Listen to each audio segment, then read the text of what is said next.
Você está sintonizado no programa Agenda Econômica. Estamos examinando o comportamento das exportações brasileiras. Nossa convidada é a doutora Tatiana Prazeres, secretária de Comércio Exterior do Ministério do Desenvolvimento, Indústria e Comércio Exterior. Participa do programa o jornalista Floriano Filho. Doutora Tatiana, vamos focalizar aqui especificamente os Estados Unidos. Tá pano para manga, né? A senhora sabe.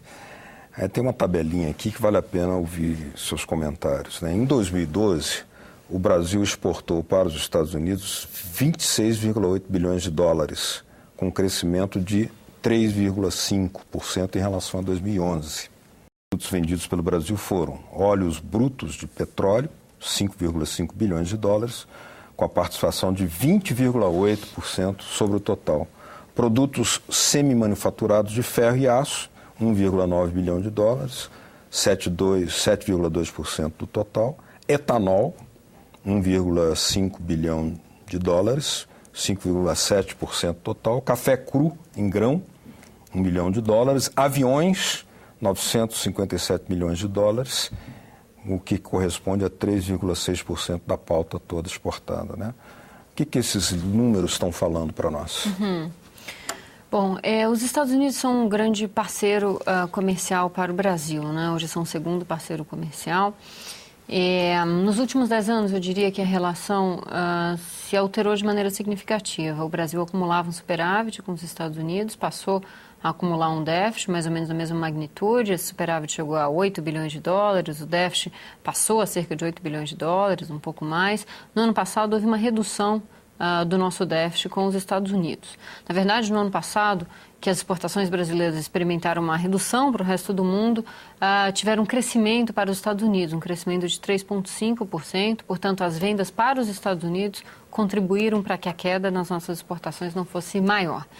Quando nós falamos da qualidade, do perfil daquilo que o Brasil exporta para os Estados Unidos, é inegável que petróleo tem uma fatia muito significativa daquilo que a gente vende. Por outro lado, nós temos uma série de produtos que sim têm valor agregado, não é? Nós temos bombas e compressores, motores e geradores elétricos, nós temos aviões, nós temos uma série de produtos básicos nos quais nós somos competitivos. O balanço da relação com os Estados Unidos é certamente um balanço positivo, né? Apesar do déficit. Enfim, o déficit é algo que nós encaramos com naturalidade, não é algo que nos preocupa de maneira expressiva com os Estados Unidos.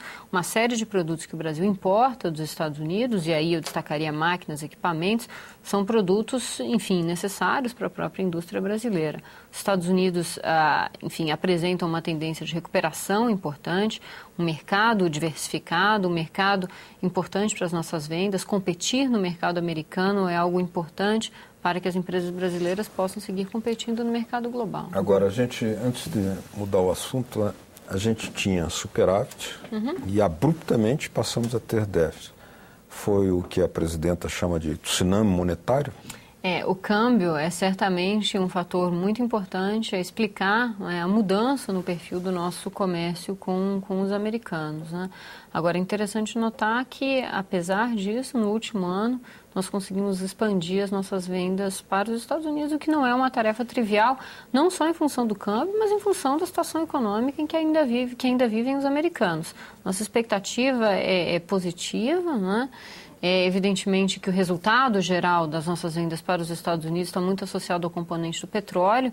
Neste ano de 2013, nós tivemos uma retração das vendas de petróleo e, em função disso, uma queda das nossas vendas para os Estados Unidos. Mas a perspectiva geral é positiva, nós somos bastante otimistas em relação ao mercado americano. Agora, embora a senhora se mostre otimista, eu fico me perguntando se nessa pauta específica com os Estados Unidos não aconteceu uma coisa muito mais grave e de longo prazo do que a questão cambial. Porque quando a gente pensa que o Brasil é dos pouquíssimos países do mundo com quem os Estados Unidos têm um superávit comercial, ainda mais nesse valor, menos de 8 bilhões de dólares que a senhora falou, a mim, pelo menos, me causa até uma certa dor no coração, porque eu já cubro comércio internacional. Eu cobria mais antes do que cubro hoje, mas e quando a gente via aqueles superávites enormes com os Estados Unidos, a gente sabia que realmente era um destino muito importante para o Brasil manter um equilíbrio nas suas contas correntes. E hoje o Brasil tem um problema sério em contas correntes, que não leva em conta só a balança comercial de bens, mas de serviços também. Nessa área de combustíveis líquidos, como a senhora disse, a gente tem um problema sério aqui. E aí é que eu volto para essa minha dúvida sobre essa questão mais séria, que eu me pergunto se não é de planejamento, de um desenvolvimento de uma política industrial que pense no médio e no longo prazo. Porque se a pessoa pensa num Brasil que era o maior produtor mundial de etanol, que foi superado pelos Estados Unidos e que passou a ser importador de etanol dos Estados Unidos produzido com milho, que é uma fonte muito menos eficaz que a nossa cana-de-açúcar, e que, além disso, não se preparou adequadamente para poder refinar o petróleo que é produzido aqui no Brasil e para produzir a gasolina que nós precisamos, e também passou a importar milhões de litros de gasolina dos Estados Unidos, o que deu errado? Veja, eu não tenho essa leitura, não é, da realidade. Acho que há alguns outros aspectos que precisam ser observados para uma visão, enfim, na minha leitura, mais acurada dessa realidade. O primeiro aspecto que eu gostaria de destacar é o seguinte: nós temos um déficit com os americanos, esse déficit é bem inferior aos 8 bilhões que já tivemos no passado, mas o Brasil tem um superávit na sua balança comercial.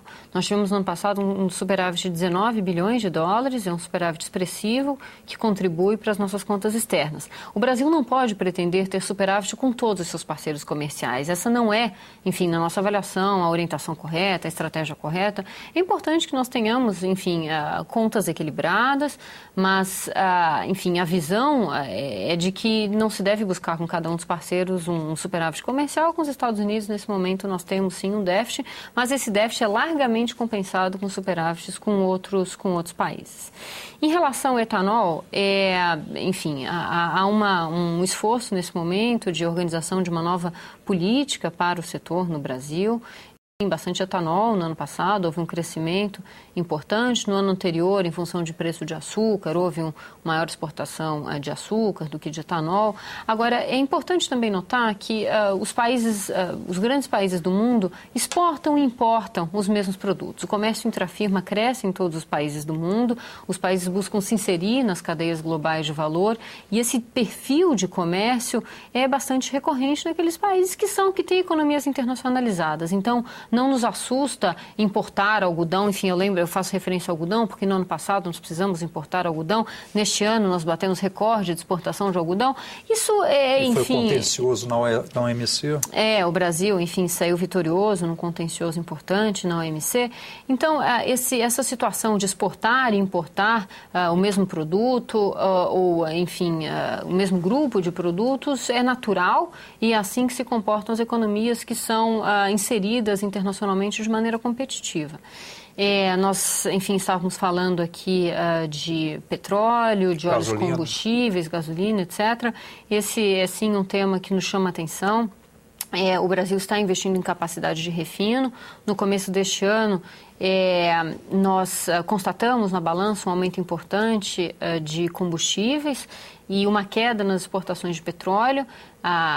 Enfim, o entendimento é de que se investe em capacidade de refino no país, que o petróleo, enfim, está sendo cada vez mais processado no país, mas que ainda assim não é suficiente para atender a demanda de combustíveis. Isso faz com que haja, sim, uma importação de combustíveis expressiva, sob o ponto de vista dos números, não é, da balança comercial. A tendência é continuar crescendo?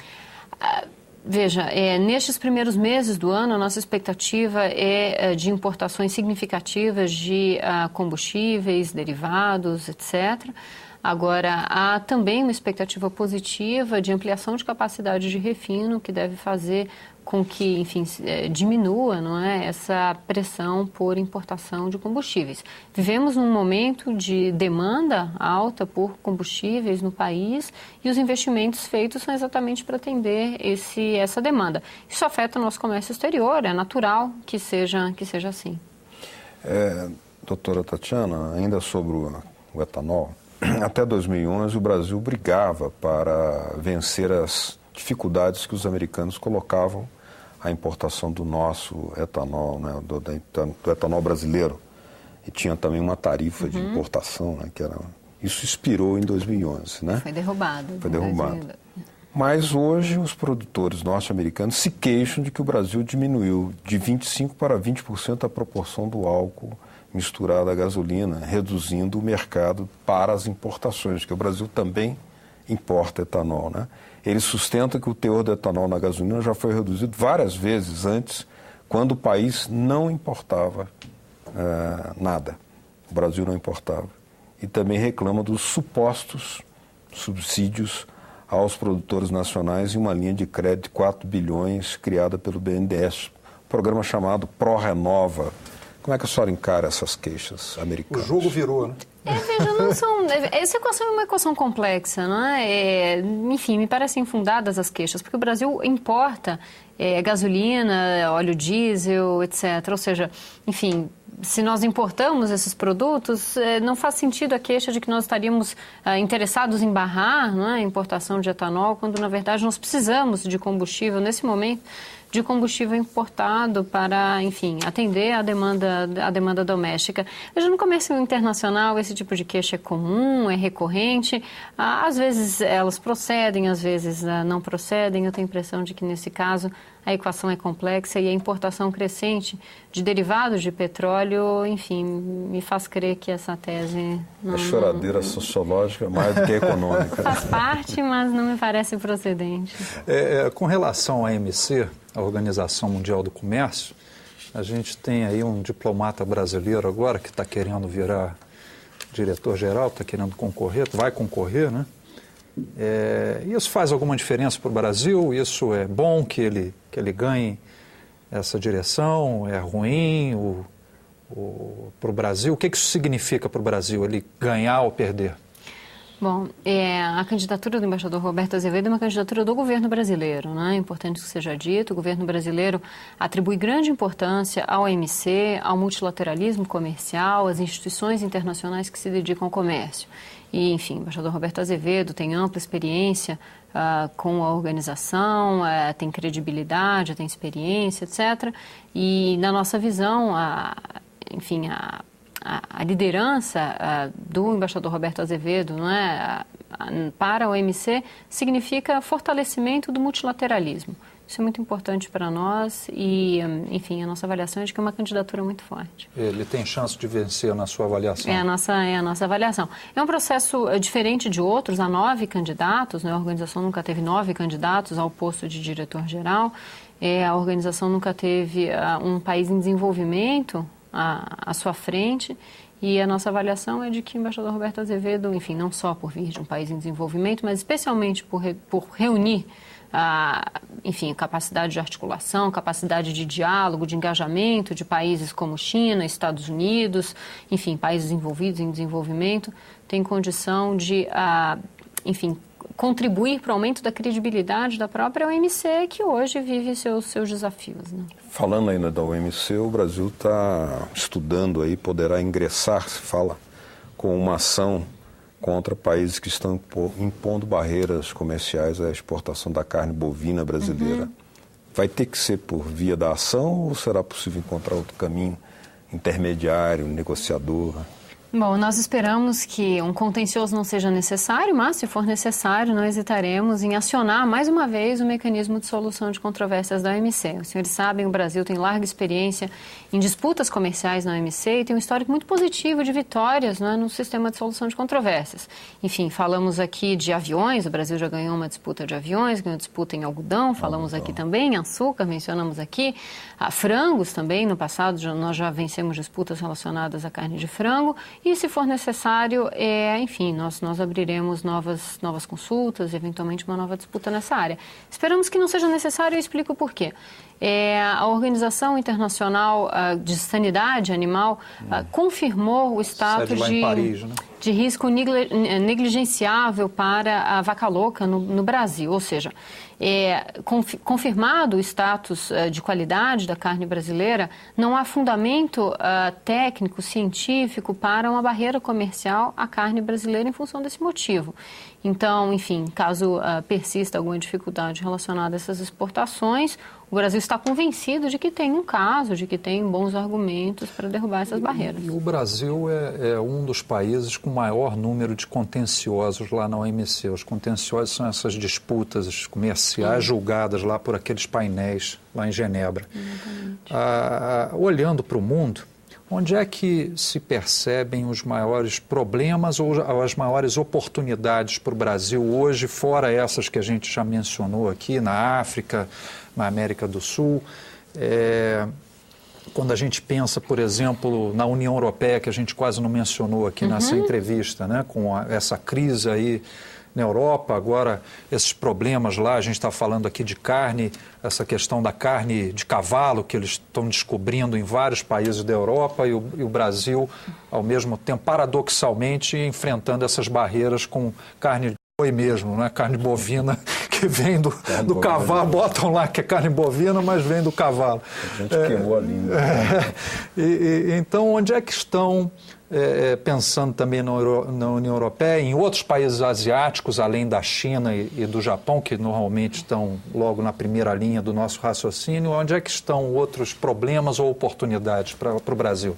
Eu começo com os problemas. Eu diria que, em momentos de crise, tradicionalmente se verifica a proliferação de barreiras ao comércio. Atualmente, essas barreiras se concentram, sobretudo, na área técnica, sanitária e fitossanitária. Porque atrás de desculpas, atrás de argumentos legítimos, né, se escondem interesses protecionistas. E aí, enfim, falamos aqui de algumas situações.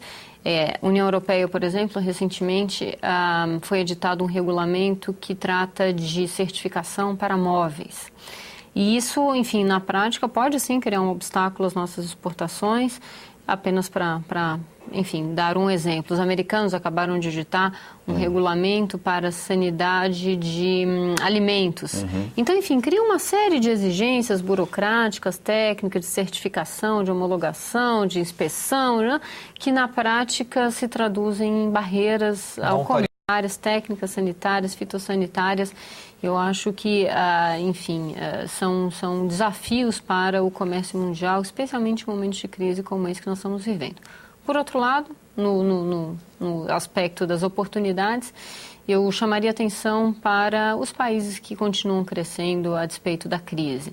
E aí na Ásia, além da China, há uma série de economias que passaram a importar muito mais do Brasil do que vinham fazendo. O Brasil cresceu suas exportações para mercados muitas vezes desconhecidos das empresas brasileiras, ou pouco conhecidos, como, por exemplo, Malásia, Indonésia, Índia. Né? As exportações brasileiras para a Índia no ano passado cresceram muito. É um mercado que ainda é desconhecido das empresas de menor porte no Brasil. Enfim, as exportações brasileiras para lá são concentradas em poucos produtos, grandes empresas. Então, enfim, eu chamaria atenção para as oportunidades relacionadas aos países emergentes, aos países que ainda crescem. Doutora Tatiana, nós estamos chegando ao finalzinho do programa, mas a senhora poderia dar uma pincelada aí sobre que políticas tem o Ministério, o governo, para estimular o ingresso das micro e pequenas empresas nessa área de exportação?